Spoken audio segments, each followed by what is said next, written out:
Doja Cat has to be the most confused artist on the planet. Now, am I being a little dramatic when I say that? Absolutely not, as it doesn't negate the fact that Homegirl is having an artistic identity crisis, or still having an identity crisis, which has been present since 2023, back when she shaved her head and released Paint the Town Red. Since then, she's done a whole lot of yapping specifically about the music she wants to release, that being music on the artistic side, while also explaining she's not interested in doing music that is easily digestible or microwavable music, kind of abandoning the sound that made her famous or known for to the general public. But this was for good reason, because it was all in the name of artistic freedom and expression, not that expression. However, the music she released since her declaration of artistic integrity has been very contradictory and flip-floppy in conjunction with other statements she's made, which I will cover in this video. With the release of her 5th studio album, V, coupled with the rollout for V, the singer has yet again confirmed how confused she is in regards to the type of artist she wants to be, as she surrenders to microwavable mediocre pop once more. This video is about the contradictory / confusing nature of Doja Cat, how her pursuit of real artistry has led her down a road of uninspiring regurgitated cash grabs, the very thing she despised in the past. In this video, I will also review her latest album, V. I am Don, your pop culture boy.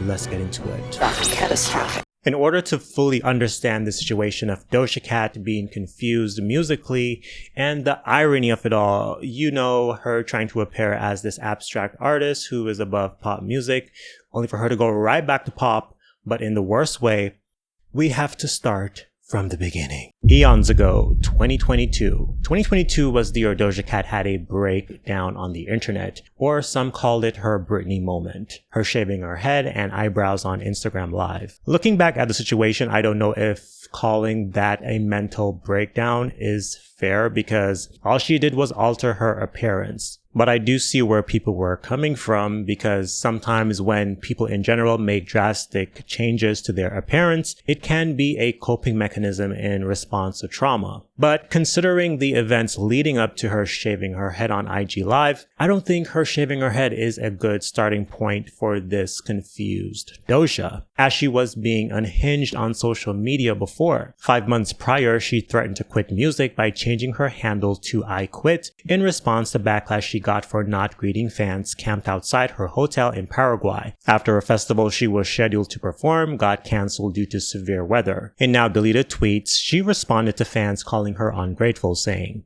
"It's done, and I don't give a F anymore. I effing quit, and I can't wait to effing disappear, and I don't need you to believe in me anymore. Everything is dead to me. Music is dead, and I'm a effing fool for ever thinking I was made for this. This is a effing nightmare. Unfollow me." There was also the time she called her albums Hot Pink and Planet Her cash grabs and mediocre pop. Planet Her and Hot Pink were cash grabs, and y'all fell for it. Now I can go disappear somewhere and touch grass with my loved ones on an island while y'all weep for mediocre pop, Doja Cat tweeted back in May of 2023. So after this, a lot of people were expecting her to not be pop driven. But what a lot of people, myself included, didn't realize was that that tweet was a contradiction to this statement she made in an interview with Days in 2022. I have a project that's going to be quite consistent, hopefully, which is coming up next and is the real album, the real project. But before that, I would like to put out some singles that don't really connect to it in any way. There's just fun things I would like to put out. And sure, she didn't explicitly say she was going to put out pop music in that interview, but it does imply she will put out something fun prior her album, which is the Scarlet album, to which, can be interpreted as pop or something formulaic, which is what pop tends to be most of the time. And as we all know, she did follow through with this 2022 statement with the release of Paint the Town Red, which ended up going #1, a heavy Dionne Warwick sample that is catchy as hell, which got released after buzz single Attention, a more intimate rap heavy entry, quickly departed the charts.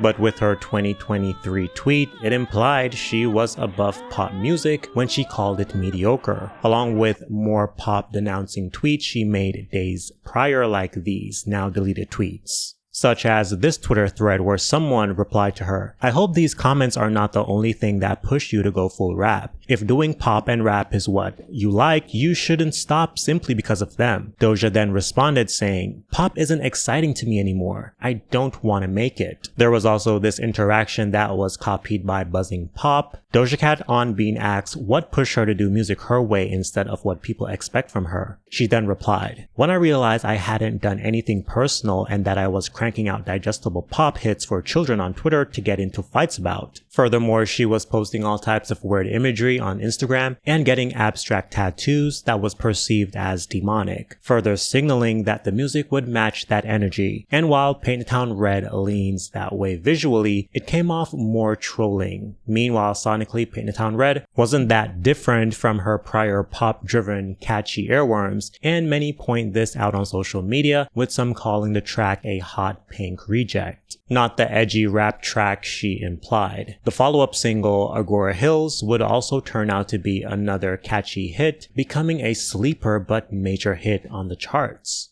When it was all said and done, Scarlett was released, and while it was a more artistic venture, for her at least, because let's be real, it didn't tip the scales very far in that lane, but for Doja Cat, it was still notable for her as an artist, seeing overall the project wasn't that pop or hits focused. And while it did, manage to go platinum, which is very impressive considering her risky antics, her arguing with fans and changing her image from a very feminine to a darker one. Initially, many called the project a flop after it sold 72K in the first week, 37K less copies sold when compared to then previous album Planet Hers, 109,000 copies sold in its debut week. Personally, I love Scarlett. It reminds me of her debut Amala with the amount of soul infused in the project. And I love the fact that it had tracks that called out stan culture, Paint the Town Red and Demons. I also love Agora Hills. I love the way the Troops All I Do Is Think of You sample is incorporated. Something about Agora Hills, it just makes you want to rub butter all over your body before you are then, coated with flour, then fried in the air fryer for 2 minutes, and then, fried in hot oil before getting licked down with a wet tongue. Something about it just riveting. Let's be clear, Scarlett did embody some of the dark rave aesthetics she implied in her rollout with songs like Demons and Wet Vagina, but overall Scarlett turned out to be more of a neo-soul rap album that dabbled in a bit of rave, grunge, and goth tropes. Nevertheless, I felt a shift in Doja's artistry where she'd be more inclined to take more risk. But the gag is with the backlash and her losing followers on Instagram. In my mind, Scarlett gave her a clean slate to explore new territory in music, or at least be more artistic, seeing this was what she campaigned on for the majority of the album. The creation of Scarlett and alter ego, getting to wear tattoos, post photos with fake blood on her face, the fashion switch up, and yes, even her going off on fans gave this edge, most artists who are pigeonholed by pretty expectations only dream of. Seeing all these people unfollow makes me feel like I've defeated a large beast that's been holding me down for so long, and it feels like I can reconnect with the people who really matter and love me for who I am and not for who I was. I feel free, said Doja on her IG stories back in 2023 after losing over 500,000 followers on the platform. Fast forward to present day on the heels of the release of her new album V, a venture back to formulaic pop. She dubbed Scarlett the album she made a lot of commotion over a massive fart. Not to diminish it, but it was a bit like, I just need to get this out. It was a massive fart for me, she told the New York Times. She also noted while she did enjoy performing Scarlett, it didn't fully resolve her artistic frustrations, leading her back to pop for her upcoming album V. Which is understandable, but this is undermining the trust she gained during the Scarlett era. once again being flip-floppy. Now, the fart statement did cause minor backlash, prompting her to clear the air saying, "I meant that it was a release and a relief for me. I wasn't saying that it was bad. When you fart, it feels good. You feel better. You're releasing gas. And to me, that album was gas." So basically, Scarlet, with all its chaos, was just a phase. But not for no good reason, as it made her realize that pop music was her thing all this time. It's taken till kind of the beginning of this album V to appreciate my older stuff. I think it was a return to that because Scarlet was sort of just a release of energy that was very different from all of that. And so I just feel like I'm in a place where I want to do what I know, said Doja Cat in an interview with CBS Sunday Morning. In that same interview, she also responded to criticisms that she's only venturing back into pop because Scarlet wasn't successful in the way she projected. There's a narrative on Twitter and stuff like that where it's like, oh, she's going back to pop music because the other thing didn't work, which doesn't make sense because it felt so good to do that. And we did such an incredible set of tours for that project, and I felt like I won. I felt so good doing all of that. And now I'm back where I know I can thrive. And now I'm back where I know I can thrive. And now I'm back where I know I can thrive.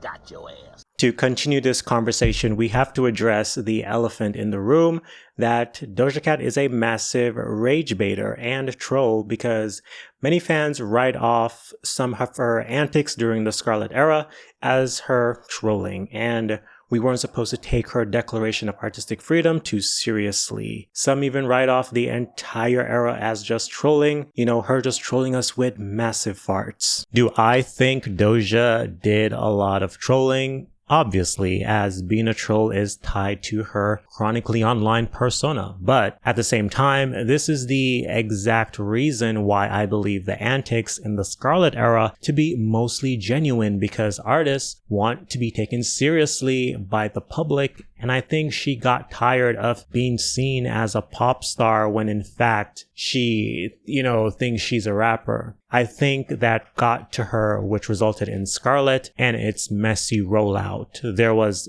definitely conflict between the two sides, the rapper and pop star. I also think she is a pop star at this point, but doesn't know it and is having a hard time coming to terms with that.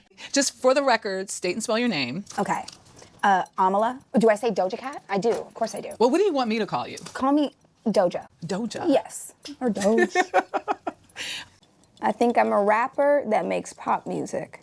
Instead of her just being a troll, I would lean into the idea that maybe she just lied to transition into a new era, that being the Scarlet era, because artists also have the expectation of switching things up with each album, and maybe Doja Cat succumbed to that pressure. We saw Sabrina Carpenter addressing this demand to be different, as people were also saying she needs to switch things up after hinting Man's Best Friend would share the same ironic and sex narrative as Short and Sweet, but with a slight production change. At the start of all of this, Doja Cat said, "Fuck pop," but the two official singles for Scarlet were Paint the Town Red and Agora Hills that were pop-driven and an overall misrepresentation of Scarlet, which I do understand why those were used to promote the album, as the other tracks weren't as digestible, i.e. less pop-driven. And now with V, she has resorted back to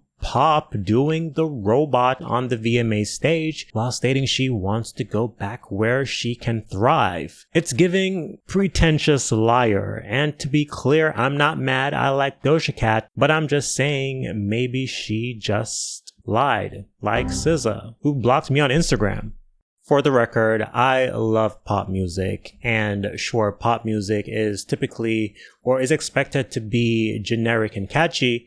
However, it can also be meaningful while still being pop music, and that is what I expected from V, Doja's recently released album, because for the most part, Doja's pop music, while it's not that serious, it had a life and interesting quotes and meaning.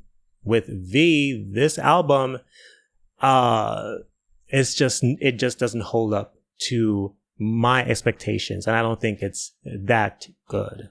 And it starts with the core of its production, which draws from the 80s, an iconic era for music, but Doja Cat and her producers, that included Jack Antonoff, ripped off the worst fraction of the 80s, the microwavable radio-driven part. And speaking of Jack Antonoff, some pop fans are not happy with his influence over the female pop space in particular, as it's resulting in this homogenization in female pop, sparking complaints that all the pop girlies' music sound the same, from Taylor Swift to Lana Del Rey, Lorde, Sabrina Carpenter, and now Doja Cat. I am really not a fan of the radio mix this album has. It just sounds really empty, like there is no punch or depth to it. Just a weightless, cheap sounding production. And while parts of the 80s is that, it has a cheap, tacky element that made it unique. Hearing it in this era, it doesn't feel right. I will commend them for incorporating instruments such as the saxophone, but its use comes off like a Kenny G style, like a cheat code, the Kenny G effect, but void of soul. You can tell they made this album solely for radio, not for TikTok, but solely for the radio so it can be played in department stores and other public areas. And most of the lyrics, it's like she's just putting words together like word vomit. She's not saying anything on this album, especially when she sings. Sure, the songs are about love, but there is no reasons or strong narratives behind the love. It's like she's saying, I love you, I love you, I love you, with different words with the same meaning, but she's not really saying much on this album. I do like the thrill of Jealous Type, the Prince energy on Couples Therapy. Stranger is another standout and a hit in my opinion. I like the music video. I do like the fact that they added sound effects in the music video, giving it an edge. The sound of her dress kind of breaking against the wind as she crashes down after jumping out of a plane, or the sounds from the plane's propeller. It was a delight. Oh, that's what I'm talking about. Lord have All mercy. Mine and Lip Stain are also standouts.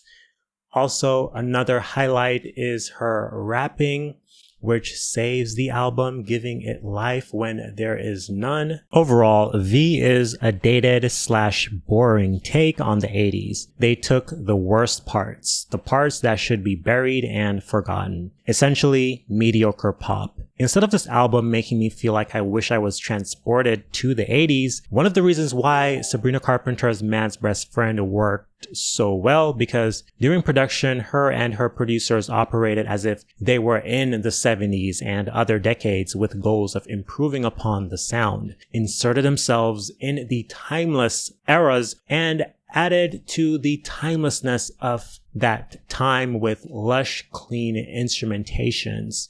However, with V, they made me not wanna go there because they did nothing to improve upon the sound, and adding trap beats was not enough. As standalones, the tracks fare better, but in the context of an album, not so much. It's a 4 or a 5 maybe a 6 out of 10 for me. When it comes to V's cover, personally, I'm not really concerned about album covers being good or bad in general, but I do think the album cover is somewhat interesting. I kind of wish maybe they zoomed out more to expose the entire tree, but like I said, that's not a major concern for me. On the other hand, for those who are serious about album covers, critiqued it for being odd, and some internet users even posted their updated versions of the cover. In typical Doja fashion, she responded to the criticisms on Twitter saying, "You can't make me feel bad for a cover that has visceral meaning. The greatest armor is love and integrity. I forgive your harsh criticism, but for me, I won't yet again for following my heart. If I was you,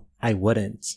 Personally, what ruined the experience was the fact that Doja Cat did way too many explanations. Doja Cat really oversold on the type of pop music she would release on V. She also did a lot of explaining, constantly clarifying what she means, and responding to fans that thought she dropped the ball instead of letting the music speak for itself. She gave the expectation that V will be this amazing pop album that has soul and depth, and I'm not saying she cannot respond to anyone, but her always responding gives the impression that V would be worth it. It's obvious she is not comfortable with the music she is putting out, hence why she's always clarifying things, and when you always explain what you mean and correct others over and over, it will make you seem untrustworthy and confused because you are bound to contradict yourself.